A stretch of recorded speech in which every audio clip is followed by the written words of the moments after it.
I waited until now to burn my little decorative rings into the wood because I didn't want to fill them up with the CA glue and sawdust.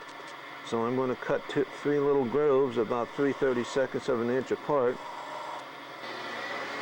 And then speed up the lathe and burn them in with a piece of wire.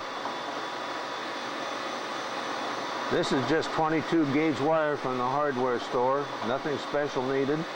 And use a couple of dowels as handles. You don't want to ever hang onto the wire with your hand. Now we slow the lathe down and go back to sanding just like we did before.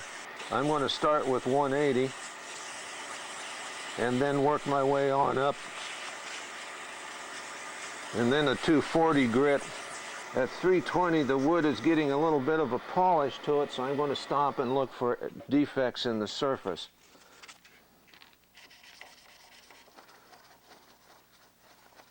There are a couple of little holes right there that need filling, and I'll do that with CA glue and charcoal. Just one drop of the thicker CA glue, and then rub the charcoal into the crack.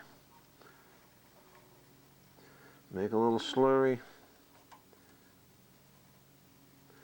Just rub this until it gets down into the crack.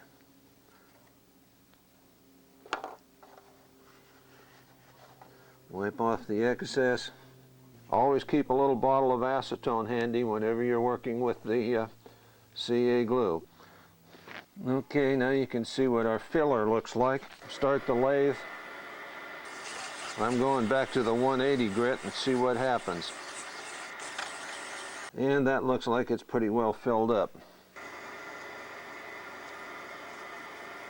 400, 600, 4,000 micro mesh, 6,000, 8,000, and finish with 12,000.